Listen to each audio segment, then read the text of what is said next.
Today's chat, I've got what I call one of the best humans in the world on, Kieron Douglass. Mate, how you going? Good, mate. Yourself? Good to see you got the same haircut these days. Yeah, I know.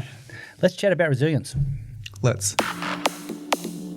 Welcome to the Body Science Podcast, bringing you everything you need, want, and should know about health, fitness, nutrition, and training. As always, the information contained in this podcast is for the information purposes only and is not designed to diagnose or be prescriptive to treat, prevent, or manage any injury, disease, or other health-related condition. Burn the fat and feed the muscles with this high-protein, low-carb, low-fat, best-tasting daily protein powder. Hydroxyburnline 5 proteins are released in a sustained chronological order, therefore maintaining their different absorption rates, fast and slow, ensuring constant muscle fuel, so you stay fit, happy and healthy. This synergistic blend also includes 17 vitamins and minerals, added carnitine, and a proprietary blend of digestive enzymes, Digizyme, and Orafti prebiotic to aid digestive health. Welcome to the house of fit, happy and healthy body science. Today I have Kieron Douglass with me. Kieron is what I throw out to people as one of the best humans on this earth. He has done more for people than you can, I don't know, mate. I don't know how to say it. I need you to jump in because I might tear up in a second. But you are an individual that has done so much through your sporting ties and what you've done with kids and for other people that, you know, a lot of us in life struggle with the black dog or whatever you want to call it, like being chased, whatever it is, anxiety. And it's because we don't do enough for others. And you've had a full, complete circle on that. Your life, and you've given me your life story before in some moments we've had together, and I don't know where you want to go with that today, but you've had a life that most people would go, holy shit, why is this guy doing so much for other people? Yeah, I like everything that I've been through, I guess, has led me to really want to help other kids. Yeah. You know, and most of what I've done is, you know, been through running and raising money. And we'll touch on that soon because you've raised some serious money and you've done some stupid things to raise money. You have done some things like, what did you run backwards for? 70. My aim was 100K, but I ended up running 76 kilometres backwards last year for the Channel 9 Telethon. You wuss. And I know, only right? 76, eh? I know. I was trying to push out 100K in 12 hours, and I only got to 76. But like 15Ks into the run, I'd done my calf muscle, and then I broke my little toe, and then you just kept powering on. Yeah, I just kept powering on. I had one of the kids beside me, Max Shearer. He, incurable brain tumor, and he's just pushed me along, going, "Come on, keep going." And I was never going to let him down. Yeah, exactly. So great support, and you just push through and you get on with it. But it's funny, when I'm into like a long run, like a good challenging run, like you'll hit the 50K or the 100K mark, and like a lot of runners will go to like a dark place, just trying to, push themselves to keep pushing. I guess for me, when I hit that place, I go to, I wouldn't say, a dark place, but it takes me back to my childhood. You've already been to a dark place, though, haven't you? Like, you know what a dark place is. Oh, 100%, yeah. And when I go to that place, I'm telling myself, come on, You've gone through bigger things than this. Just move your ass and keep going, So yeah, I mean, I'm preach all the time on social media about people stepping outside their comfort zones, and people ask me all the time, how do you do these long runs, and how do you do it?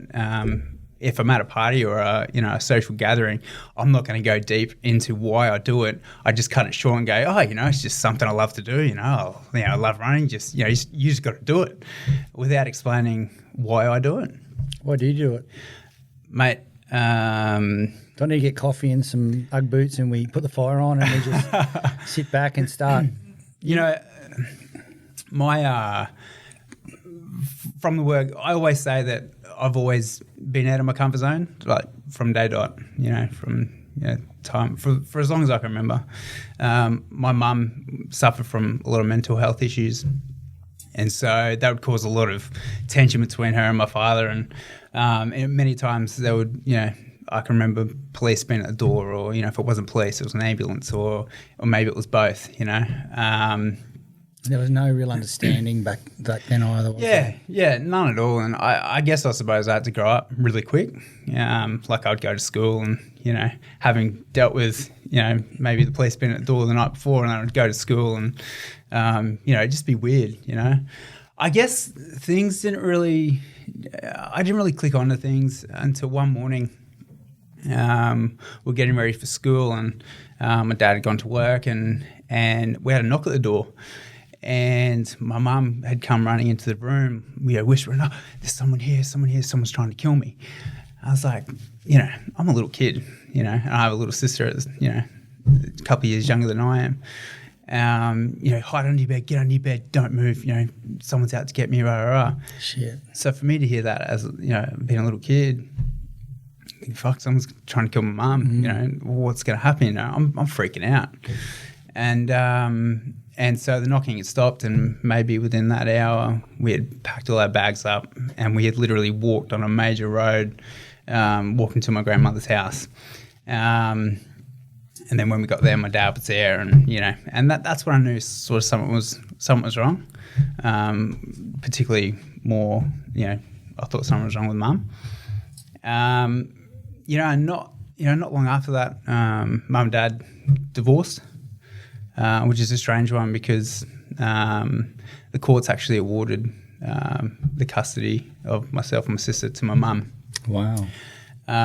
So we never saw dad, for a long time after that, which is hard for me. I love dad, and dad's like my best mate now. Yeah. But and I guess things got worse for me. Mum, my life turned upside down. Mum ended up, she got a new boyfriend. Alcoholic, loved to smoke drugs, and he was a thief, and so that wasn't really a good, combination for mum and what mum was going through. How old are you now? I'm 34. Oh, sorry. When this is happening?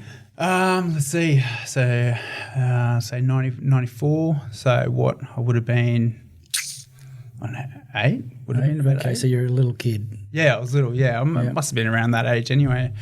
I was only a kid. So when she got, with Len, he started making us do stupid shit, he would go down the shop. It wasn't to buy anything. It was, him going, just put that in your pocket, steal this, or, steal this, steal some, you can have them.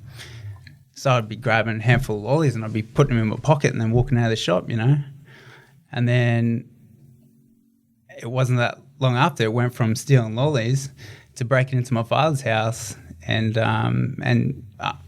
going through the front window, unlocking the front door so they can go in and take all my father's furniture and all that sort of stuff. So at the time, I knew I shouldn't have been doing it. I shouldn't have been doing it.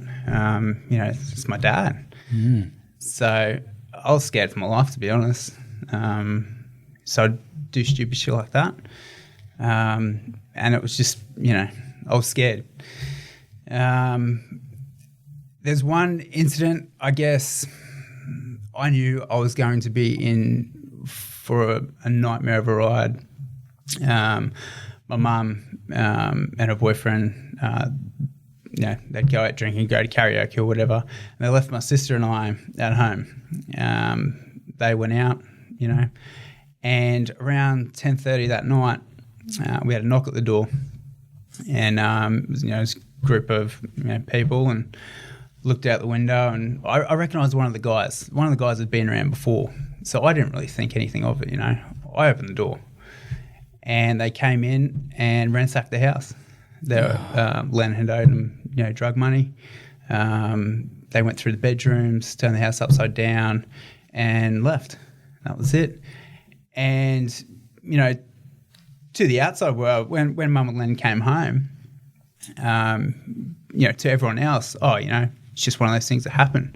The fucking reality was, he grabbed me by the throat, dragged me down the hallway, and threw me through a fucking wall. And But let him in the house. Let him in the house. They took everything. So I was dealing with that, and then the next day I was going to school. I was trying to fucking get on with just going to school, so I wasn't even concentrating. I'd get in trouble by the teachers for not doing my schoolwork or whatever. The last thing I wanted to think was what's 2 + 2 or something like that. I didn't want to focus on that, and so it was real tough. Trying to see everyone playing at lunchtime and stuff. I don't know. I guess I tried to soldier on as best I could. I tried to stay strong. Did you have friends coming over your house and stuff, or was that a no? No. Nah. So no integration with what was happening at school anyway? Nah. No? None. And so, trying to deal with this, for years, I just tried to stay strong. It was just stay strong, stay strong. Mate, what 8-year-old thinks like that? I got to stay strong. I don't know. It felt like up until that point I'd been through so much that I was just taking on the chin, just...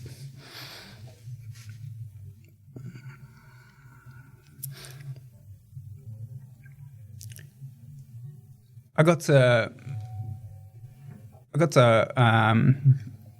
high school. I just put up with it for such a long time, and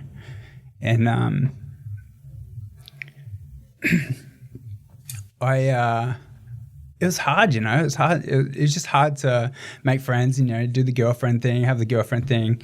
I'd always be the class clown at school, just to try, you just end up becoming attention. a class, or attention, or just trying to show everyone I'm all right, and just missing out on those things. I was never allowed out. I could never go do certain things. I'd always get in trouble if I did, and it got to a stage there where I was getting in trouble. I got suspended from school. I was fighting, and I wasn't doing schoolwork and all that sort of stuff. And Mum thought that I was the problem. So they took me to a psychiatrist, and I was about 13 at the time. And remember going to the psychiatrist, and we're sitting down in a room, and she's asking me all these questions, and I just I didn't say anything. I was too scared. Yeah. And anyway, so she asked my mum and her boyfriend to step outside, and we got talking, and I was telling her what was happening at home, and she then asked them to come in, and you know what? She told them. Wow. And I lost so much faith. I was fucking scared for my life.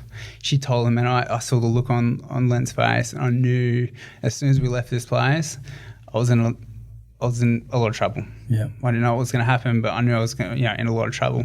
So you're 13 and you're thinking like that? Yeah. And so we left, and at this stage, I suppose I was having real bad anxiety, and I was already feeling quite, I was feeling depressed, I was over it. And we had got close to home, and Mum and Len had been arguing, and I had just had enough, and I just simply said, yelled out, just shut up, just stop, And Len turned around, he started yelling at me, and, it's your fault, and he just started laying into me. And I remember it like it was happened this morning, I looked over at my sister, and I just had a gutful, hey? I just had enough. And I opened the door and launched out, rolled onto the road. Have a moving car? I hoped that another car was going to come clean me up. I just didn't want to be in that car. I just wanted to get out. And the funny thing was, it felt like at the time before I jumped out, there was so many cars around. I jumped out, there was no one around, no cars or bloody anything, and I just sat there. I was just sitting there on the road. And then that was it. And then I got back in the car and got home and got fucking flogged, absolute flogged. So that week, one of the toughest weeks of my life. Later that week, I decided that was it. I'm done. I've had enough. And I went into my room and I tried to take my life. At 13 years of At age. 13. Do you want to stop for a second, mate? Are you all right? No, I'm good. Yep. Failed, obviously. And lucky for me, we were going to go stay with Dad. And we did. We went to stay with Dad. Dad was living here in Burleigh. And, usually when we'd see Dad, I'd beg him not to take us home. There wasn't a lot he could do, He had, Court order. Yeah, couldn't do a thing. And this time was different, I wanted to go home. And there was a reason I wanted to go home, and that was because we had the school cross country coming up, and I just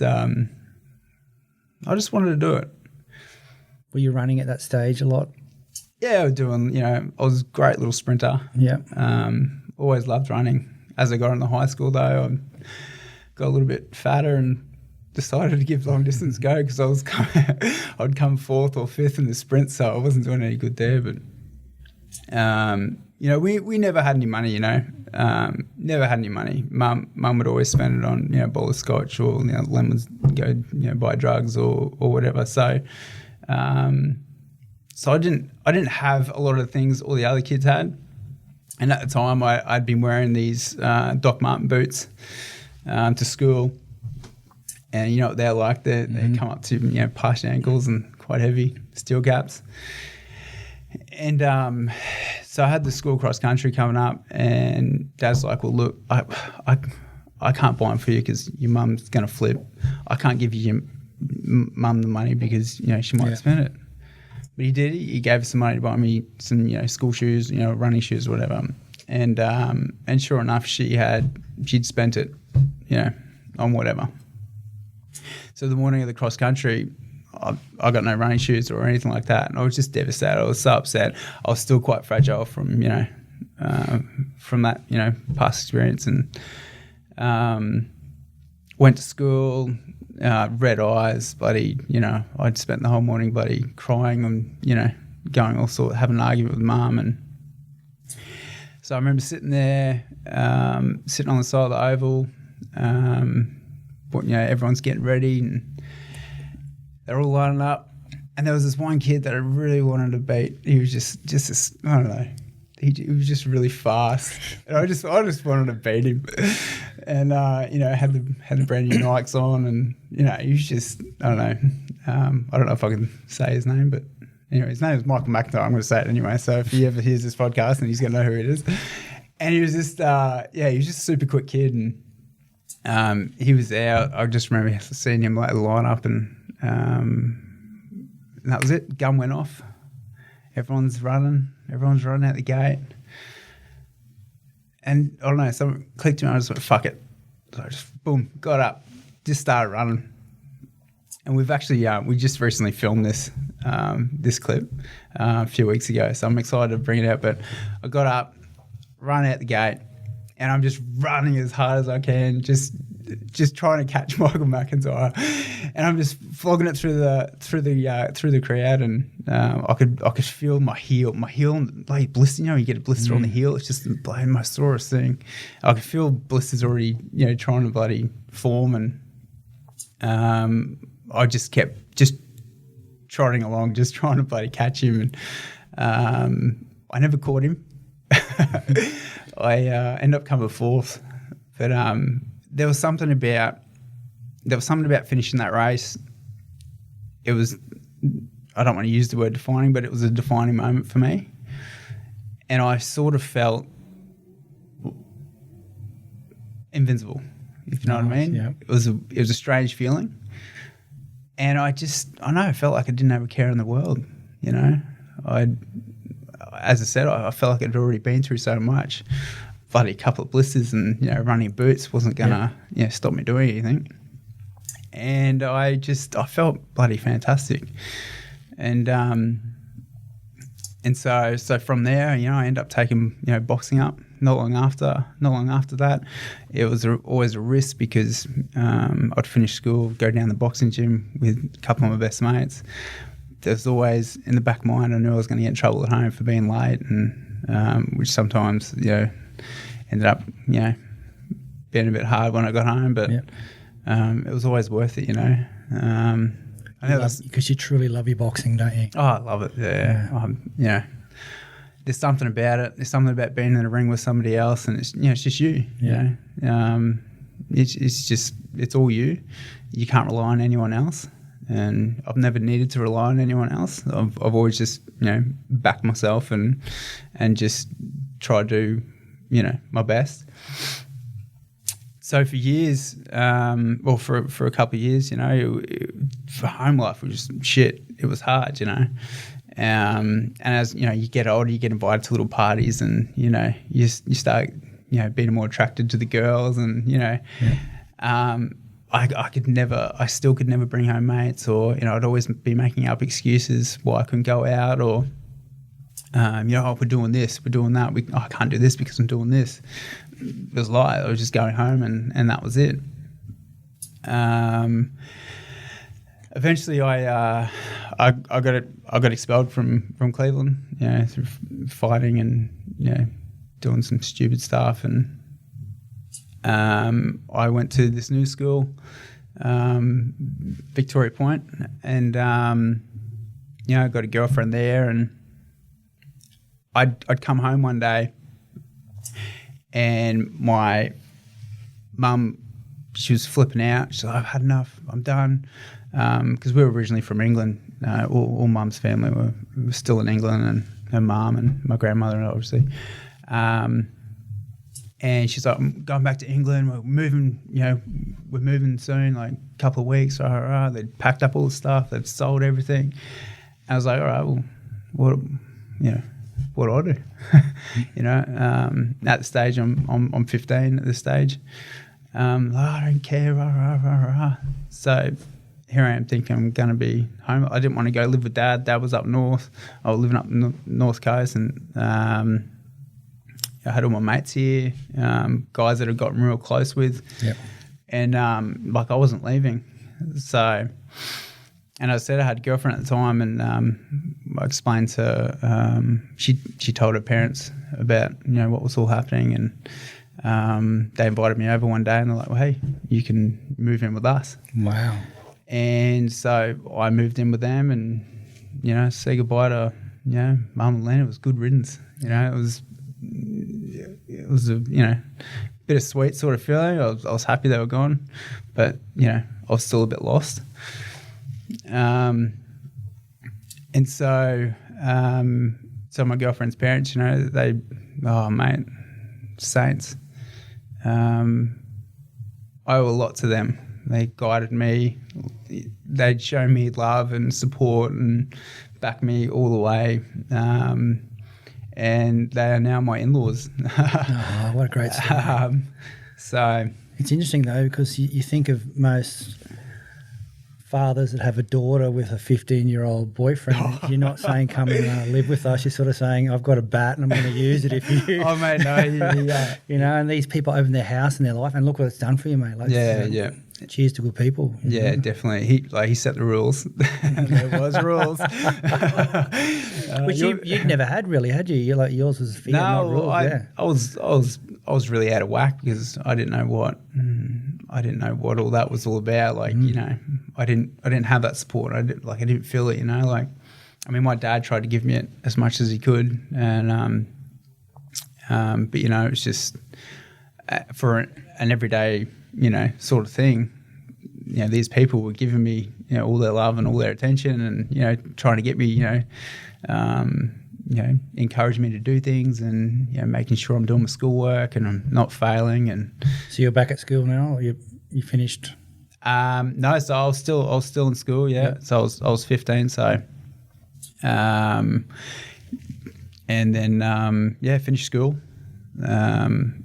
It was really cool, I had been dealing with a lot at the new school, and by the end of it, year 12, mates with all the teachers, and a lot of teachers sort of knew what was to be going yourself. on. Yeah, and it's been good. I've been back to Vicky Point, and I've shared my story there, and some teachers were just like, "What? We had no idea." It's like, well, you wouldn't, But yeah, so so when people ask me about running and how to do it, it's like, this is why, I've been through so much. This is just, a run's just I don't know. You have the biggest smile on your face right now talking about running. I love running. Hey, like it's a big part of me. Yeah, big part of who I am. People love running. I think it saved me, to be honest. you live running. Oh yeah, that I talk about that defining moment. When I was 13, although that was only like a few K. I'm running big distances now. Let's tell some of the people some of the distances you are running, some of the things you're doing. Anywhere from my biggest run to date is about 320 kilometres. And that was my biggest run to date was last year. So I got this September the Wild Earth Ultra Trail Gold Coast, which is 500 kilometres. It's a single stage race, so no stopping. You can stop, but I wouldn't recommend it. But yeah, it's going to be 500 kilometres, not 500 kilometres, and you're not in Orang State Forest as like it's brutal. I found that out last week. How? What happened, Greg? Mate, this isn't about me, but let's just say I'm not a good mountain biker. So it's definitely going to be a big challenge. So where do the challenges happen in a 500 kilometre race? Like obviously, you've boxed for a long time, so you've punished your upper body and you've run forever. So I'm assuming the lower part of your body hurts too. Yeah, well, it's been different for me because I had come from boxing and I had been doing it since I was 13. And you end up building like a frame, just a real, I guess, I don't know, square frame. You're real up here and you're holding your arms and stuff. And so the transition into running was, I was still like running up here and it was real awkward. And a lot of people tell me, no, you don't look like a ultra distance marathon runner or anything like that. I've been trying to break the frame for such a long time, but so it has been, I've noticed like in a long run, maybe, I don't know, even at 25, 30 kilometre mark, I start to get that frame back, like what best. Yeah. And, but yeah, you're right. It can hurt your back and all sorts, but, I've learned a lot over the last couple of years and, really tried to break the frame. But yeah, no, it's been because your first venture into long distance running is a good story, isn't it? It actually is, yeah. So I'm going to take you back to my introduction to long distance. I had seen on Facebook that this production company was trying to launch called Juice TV, which is based at the Queensland Children's Hospital in Brisbane. And they were. This is something you're very close to too, isn't it? Oh yeah, again, it comes back to mental health and the mental health of sick kids and. Yep. So I'd seen this on Facebook. They were looking for fundraising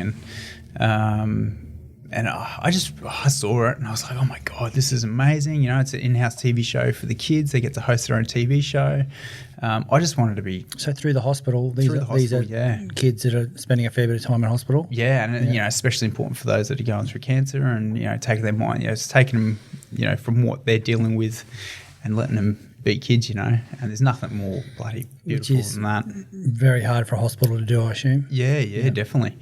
So, so I sent Pip Russell, who's the brainchild it is. I was like, hey, I don't know how I can help, but I really want to help and get involved. And she's like, well, if you have any ideas, let's meet up. And I had no ideas. I just wanted to reach out and just tell her what an amazing idea this is. And so I'm asleep, and it must have been about 2:00 in the morning. I was like, that's it. I'm going to run. And I woke up my wife I woke up Mel and I'm like shaking. I was like, hey, I know what I'm going to do. I'm going to run. And she goes, okay, I'm gonna run from the Gold Coast to the Sunshine Coast. She's like, oh, that's great. Go back to sleep. Yeah. Right. And so the next morning, I had got up at 6:30, and my daughter was up at then. Mel had a bit of a sleep in, and I said to Sierra, "Tell Mum I'll be back soon. I'm just going for a run." And I didn't take my phone, didn't take any water, didn't take any food. Didn't nothing like planning. Yeah. And I think around this stage, this is when I got involved. I first contacted you and Nath. So I went for a run, and I got to Cleveland, which is about 15 k's away, and I stopped in the boxing gym there, and I said, "G'day to Phil," and he's like, "Oh, what are you doing?" I was like, "Oh, I'm just going for a run, just see if I can get some k's on the legs." And then so I kept running, kept going. Before I know it, I was 30 odd k's into a run. Right, I was cooked. I was phone, no food, no water, no food, burnt. So this was summer, and I was absolutely cooked. I'd probably never run more than 10k before, and so anyway, I'd got just about into the city, and I was like, oh shit, I need to stop here and have a stretch, and I need to pull myself together and get back home. By this time, it's like bloody, I don't know, midday or whatever. And I was stressing out because I don't have my phone. Mel would just be freaking out. And so I started running home, and I was like, I'll stop at the shops. I'll ask someone if I can borrow their phone. And so I'm calling Mel off some stranger's phone. And this guy's just looking at me going, I'm sweating. I've got my shirt around my head. I look like an absolute gangster. And she's not picking up. I was like, oh, God, sorry, mate. Here you go. Got to the next, got to the servo. Got to the servo in Wynnum, and I was like, mate, can I borrow your phone? And he's like, give me like a second look. And I was like, I'll be really quick. I won't run off. And then I'm ringing her. No, wouldn't answer her phone. I was like, I just got to run home. By the time I was gone for 12 hours. No way. Yeah, 12, 13 hours I was gone for. And I was burnt. I was so burnt. My legs had seized up. Like I had no food. I was so dehydrated. I was pinching oranges off some guy's tree, just trying to bloody eat them. And I was going to people's taps at their houses from water. Oh, wow. And so I got home, and Mel had sent out like a search party for me. She was just about to call the police, and she'd phoned my boxing coach, Phil, and Phil was out driving around looking for me, and she's like, where have you been? Sierra said you were just going for a little run. And I was like, yeah, I did, but I just got 12 hours. Yeah, 12 hours. And then, Phil had rocked up at home with bloody bags of ice and sitting in a bath for the next 2 days. I couldn't walk for such a long time. So, but yeah, I did run from the Southport to Sunshine Coast. I didn't get to where I wanted to get in Maroochydore there, but I made it to near the Steve Irwin Croc Farm there, and it was definitely a bloody tough run. I tried my best to train for it, but I didn't know what I was. You had no coach training you or anything. You just got no. Like I was running with some good mates, Sammy Weir, and Sam was taking me on some big runs, and but that was pretty much it. It was just no running coach or anything like that. Just go and do it. I thought, I've been in the boxing ring before. I've been, surely it can't be that bad. But I put bloody distance running up there with some of the hardest things you could do. And what did that have to do with the kids? Like, how did? Yeah, so how did that help the kids? So I wanted, I guess, those kids are always out of their comfort zones. Yeah. As soon as they go in that hospital, they're out of their comfort zone, and so I wanted to put myself in a position where I was also completely out of my comfort zone, further away from a comfort zone that I've been in before. Yeah. And so it was just, to do a challenge, support a challenge, do a challenge. So I like to put myself in, strange situations where I'm, really uncomfortable. And that's the only way I know how to help, far out. I'd love to say I could cure bloody cancer but that's ludicrous. I can't change the world or anything like that. But doing like smaller things like raising money and making sure this program's, going for years to come. And that's always been my, first and foremost. I just want to run and raise money for these kids. So that's over the last 5 years. That's what I've been doing. I run a year. I've done 100K on the treadmill. I've done ran for 30 hours straight, 40 hours straight. I've run backwards. This year I'll do the 500 kilometers for them. But yeah, I just these kids they're going through some really tough stuff, and it's my story is only minute to compare to what these kids are going through. These kids are doing the hard yards. And when I go and I've visited, some of these kids, I've become so friendly with them. I've spoken about Max just before. I do the Bridge to Brisbane 10K with Max each year. The first year Max did the Bridge to Brisbane, he was undergoing chemotherapy. Wow. And he just ran it like a fucking champion. Like he just ran it. And you're getting all these people, we're running past and they're like whinging, going, oh, this bloody hill, this hill hurts. And I was like, mate, this kid, and he just smiles and he just, he's pushing me. He's like, come on, keep up. And he's such a great kid. And what? There's people in this world that you meet, and you're one of these people. They just have such a massive impact on you. Max, some of my runs that I've done, Max has turned up at 3 o'clock in the morning just to run with me. And, in the rain. His dad would bring him down, and he'd be running right beside me.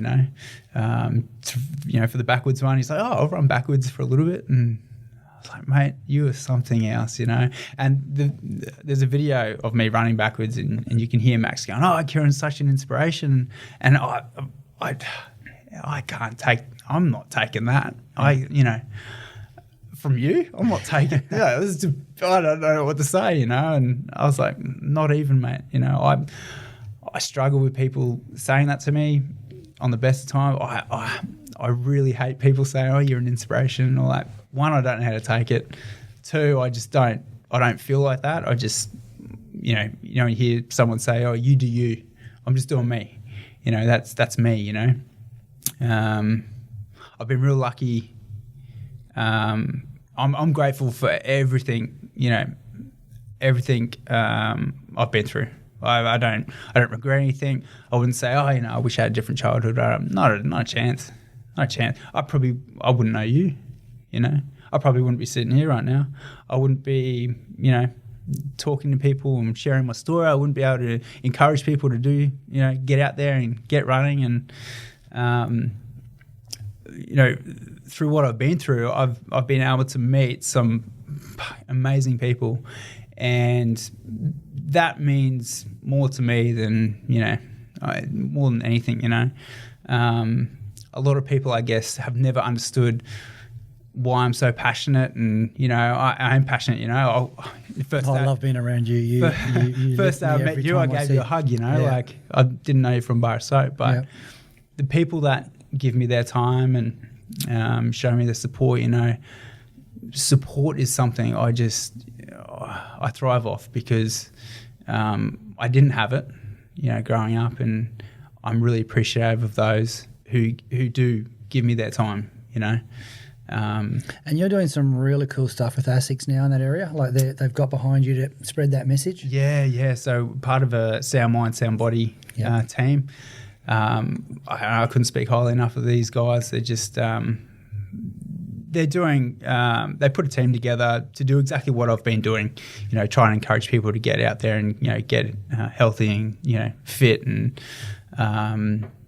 to help people with their mental health. And it's so good to hear, like, running brands and I mean, they're an active, they're a giant, but it's so good to hear that brands are actually supporting people who, they could have gone out and got an Australian team runner or something, and put on their books easy enough. They could get whoever they want, really. Yeah. To get someone like you who has more of a message than put my shoes on, they're the best running shoes. You're sharing like this story of life that.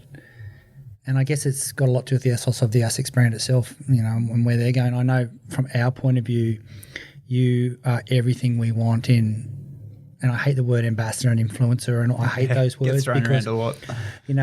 we're a family here. It's about our family, and you really are a shining example. And look, we try to do whatever we can with you. But what I want to talk about ASICS, like what they're doing with you is special. So, well, just going back to that though, like from day dot, you've always said, body science, it's a family, and I felt that first day I walked in. I was I was thinking about it the other day because I remember you saying, I was like, how did you actually come on board with this? And I remember them saying there's a boxer downstairs. well, I was with it was when Macca and Mark and Richie were filming the crew too. Yeah, it was the boys. I came here to help him because I'd gone on tour with Macca doing the Queensland the tour with him filming, and but yeah, we'd come here and I was like, hey, I'm here, okay, I'm part of your team now. I love it. Like, cool. So since then, yeah, just but yeah, so it's really great to be aligned with with body science and obviously ASICS. It's big for a company to help raise awareness for mental health, and a lot of companies just don't do it. Yep. Yeah. So when I first heard about Sound Mind, Sound Body Crew, that's me. I want to be part of that team. I was doing everything they were preaching already. So but yeah, it's a great team to be with, and I'm just thankful. Super grateful. I'm lucky. I can't believe you tell people you're lucky. I'm lucky. You're a legend. I'll give you that. You've done a lot for a lot of good people, mate. And what you do for those kids at Juice TV, we probably skimmed over that a little quicker than I would have liked to talk about, because I've seen pictures of you in clown suits. I've heard you on the radio there. They run a really cool internal program there. Yeah, they do. For the kids. So. Yeah, and they've had some big celebrities there. Chris Hemsworth and Johnny Depp, and they're incredible. Chris Hemsworth, I just wanted, he went there, obviously with his management and whatnot, and he couldn't get around to all the kids. So the next day, in his own time, just came up again, sneaked through the back door. Wow. In there, spent the whole day. So yeah, there are some really genuine, incredible people that have some have a big heart. So I'm just I don't like to think of myself as anything just doing me, but I don't know, I've been put in a really good position to be able to help people, and it's good to see that someone like Chris Hemsworth, who has a busy schedule, can just donate some time and to do that. So yeah, it's cool. Mate, what is it about helping others that drives people? I have a mate I met down the boxing gym. He's a really good mate of mine. I'll give him, Leon. He, I hadn't even met Leon properly. I just said g'day to him in the gym, and I just, I could just sense something. I feel like I could sense when someone's going through a bit of shit, and I was like, hey, tapped on the shoulder, are you okay? You know what? He wasn't okay. He was in a really bad place, and like he says to me now, I got to thank you. You could pick that I was in a bad way, and because of you, I'm now in an amazing place. So I don't know. I just mate, do you mind me stepping on that a little bit? Like, we all see it around us, and it's a very hard thing. You'll ask, are you okay? And it's the next step that really matters after that as well. Like, what did you do? What did you do to change Leon, you said? Yeah, Leon. To change Leon's just asking, life. Just ask if he was okay. That's all it was. It was a simple question. Was it last year I came here? I was in was in a pretty bad way when I came here last year. A lot of things going on, and exactly what you did. You asked, "Are you okay?" And I wasn't. And what happened? I started tearing up. I wasn't okay. And from that day onwards, I realized that I needed to check in with myself, and which is so important. So it's just a question. That's all it is. You don't have to go out and, do anything extravagant to help someone. You just have to be there for them,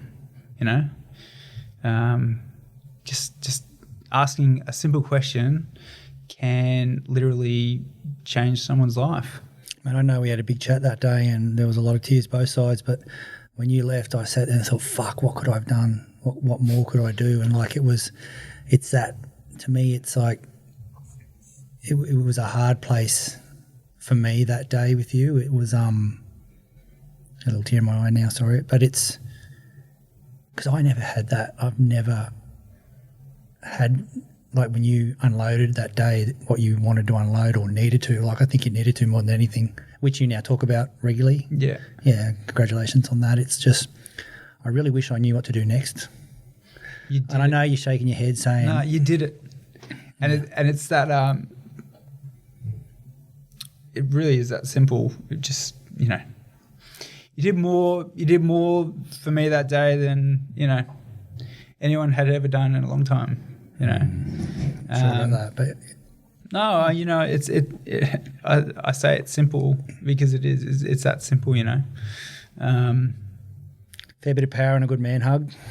Yeah, there was a big man hug that day. It was a good man hug. I think it was for about an hour. I think we stood there downstairs. I think we were just hugging it out. But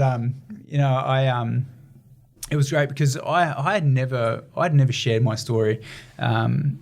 It was always, I felt really embarrassed, I guess. I don't know why I felt embarrassed, but I could never speak to people about it, I didn't know how to speak about it. I didn't even know where to start, and sometimes people don't want to go that deep, and that's why I don't, when people ask me, why do you run, I keep it really short. Because one, no one wants to sit there at a party at a good barbecue and go, oh, this happened when I was a kid, and right, well, don't talk to that guy again. So it wasn't until two really good friends of mine, Tegan and Liv, they started this beautiful workshop for young girls, and aged 13 to 17, and they're like, hey, do you want to come and be a part of it and share your story?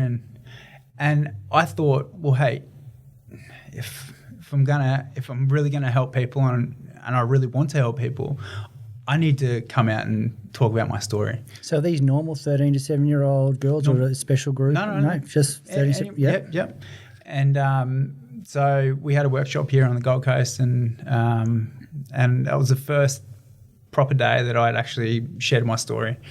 And wow, that's a tough crowd to pick too. Yeah, the age. Yeah, it was. But a lot of young girls, they're quite mature, Yep. And it was good. It was a good crowd, And over time, we've done a handful of events. We've gone down, Melbourne, Sydney, and Albury and Adelaide. We've done a few events now, and so now there's like an 18 and overs, which is great. So, mate, how do young girls get in contact with this? Obviously, this is a forward-thinking... Yeah, so girlswhoglow.com, .com.au and girlswhoglow.com.au. Yep. They can keep an eye on when the next workshops are, and it's great. I've been the only guy really to be a main speaker of theirs. I think it's important for some young girls to have like a male role, like in the room, and not all men are bad. Hopefully it's only a small percentage. Yeah. And getting smaller. Yeah, definitely. But yeah, some of these girls, they're absolutely incredible, and love to help them as much as we can. And what do you talk about in those? What are you talking about from your journey on 13 to 7-year-old girls? What are you covering? More school, Yeah. Dealing with what I went through and going to school. School was probably the hardest for me. teachers, I had some badass teachers that were just hard, and if only they had known what I was dealing with at home, maybe they wouldn't have been so bad. But it's not their job to be, psychiatrists or anything like that. Their job is to teach. Yep. Yeah. So, that's something I respected. I never went to a teacher and said, "Hey, I'm dealing with this at home." Maybe if I did, then it would have been slightly different at school. But are schools equipped for that now? Has anything changed? Oh yeah, some great programs, for school. Like Livin does a lot, in schools now, which is fantastic. But yeah, a lot of schools are on board with it. It's probably become such a high topic, more so these last few years than ever. I don't know about you, but I don't think it was around when I was growing up. No, it wasn't at my school. No, it wasn't really a thing you'd speak I'm about. 50, mate. You didn't even talk about it back when I was a kid. Well, that's right. No programs were around. So there are a lot of schools they're doing great things and making it aware. And so they should, because, the generation now is, it's a tough generation these days with social media and, we were chatting before about social media being a big cause of, a lot of anxiety and depression and all that. And it really is. As simple as some little technology can have so much power on someone, But yeah, there are a lot of schools that are doing a lot of great things. But it was just hard because I was... Mate, if a school does want to chat with you, how do they contact you? Oh, look, send me an email. Do you want to tell us what it is? Yeah, run@kierondouglass.com.au. Kieron. Kierun. See, I can't even spell it, and I've known you for years. See? Oh, look, no, my I actually did that. My actual name is Kieron, but I had a bit of a, play with words and... Oh, run. Yeah. Oh, I just caught up then. Wow. Hang on. Come back to the seat and sit down. Taxi. So do you want to actually spell that out again? Because I think that's a powerful thing if people want to contact you. Yep. So run, RUN, at Kieron, Kierun, Douglass, DOUGLASS.com.au. Send me an email. I'd love to talk to as many kids as possible, so I've got a lot of stories, probably a lot that I didn't touch on today, but,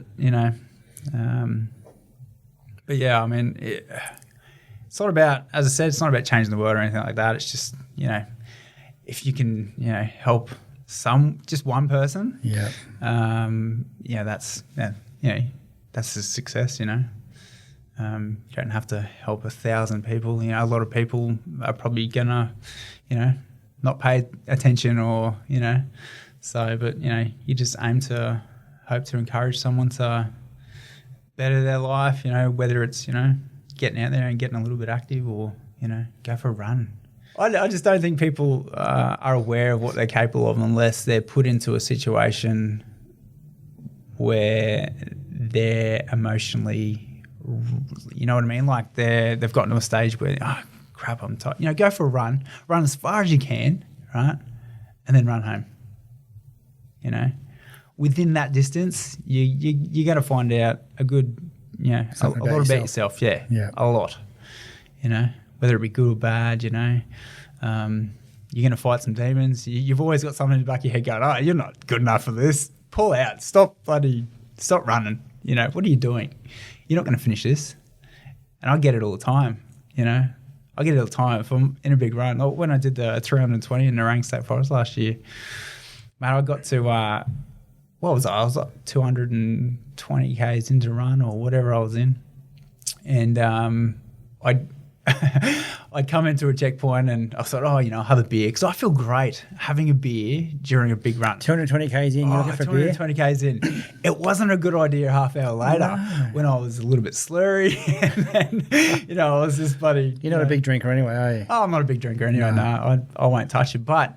I do like a beer. It must be the carbs in the beer, maybe. Yeah. But yeah, and I got to midnight or whatever it was, and I was coming back before a little rest, and I was like, "Fuck, I'm done."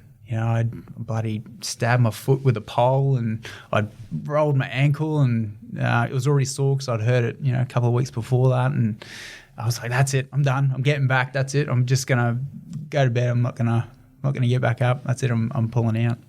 And I just need a little kip. Just need a little 5-minute kip, and I was right. Have a burger, get back out there. Wow. Let's talk a little bit about you, because I think, look, people, if you can share your message with people and change lives, and this is a platform to help start that, I'm all for it. You run for absurd distances. You're really about sick kids. You're motivating others with your public speaking. ASICS is helping you do that. Hopefully we are as well. You're actually a Commonwealth Games baton bearer as well. Yeah. How'd you get that gig? Just through, I guess, doing things. Just doing things for the hospital, for the kids. And the hospital. Yeah. They really wanted those sorts of people getting involved with the baton. Mm-hmm. Those sorts of people. Wow. Good people. Yeah. They just wanted. What was that like? That was cool, hey? Yeah, it was really cool. I thought I'm just going to walk it because I really wanted to soak it in, and we got put behind schedule, so we're like, you have to hurry up. You're going to have to run. I was like, I don't want to run. I want to walk. Like, I want to high five every person I can. And I can't remember her name. Courtney.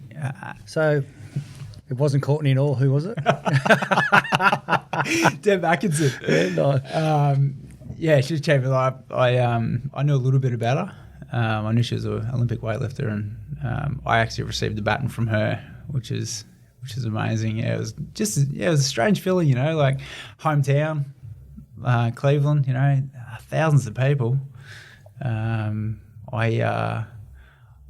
It went really quick. I'm running down the street, and I had my friends and family there, and I really just wanted to go hang with them and hold the baton. It was really cool actually, because the police let my son run just on the side of the road. Oh, that's cool. Yeah, it's really cool. So someone snapped a photo of Phoenix. He's running. He's a nutcase runner. He's 7. He was running along the side of the road. More than one nutcase running your family too, don't you? Yeah. Sierra's bloody. Yeah, she's killing it. Oh mate, she's such a great little runner. It's really hard. I try and encourage kids and people. It's so hard to encourage your kids to do something. But yeah, Sierra, mate, she's a great little distance runner. Hey, great, not a great sprinter. She's quick, but she did right sports carnival yesterday. But yeah, she's better at distance. But just trying to get her to see that is such a challenge. But Phoenix, mate, it's like it's funny, they threw him in. He wasn't even 7 yet, and they threw him in the under 8s, and he just took it on the chin. He's like boom, boom, boom, boom, boom, just racing. He loves it. He loves the competitiveness. Yeah. So yeah, see what happens in the future, but might have a 9-second 100 metre. Who knows? Wow. Heard it here first. Mate, so look, I'm going to wrap that up now. You are one of the best people I've ever met on the earth. Like I say that all the time. People laugh when I say it, but you are. You truly do so much for others, and I don't think anyone could get in a line long enough to think what you do for the kids, what you're doing for young females. You're just empowering people everywhere, and I couldn't get you on here quick enough, to be honest, and I know it took a while to get your head round telling your story on a platform that's recorded. But, mate, I can't thank you enough. If you want to check out Kieron with an O, not a U, it's KIERON _Douglas, DOUGLASS, and that's Insta. You'll see a lot of running photos up there if you're wondering what's going to be up there. So stay tuned. And, mate, you'll be part of our family forever. We've got some new garments coming out you'll like soon. I'll run you past those after this. And, yeah, thanks for what you do for people. No, thank you.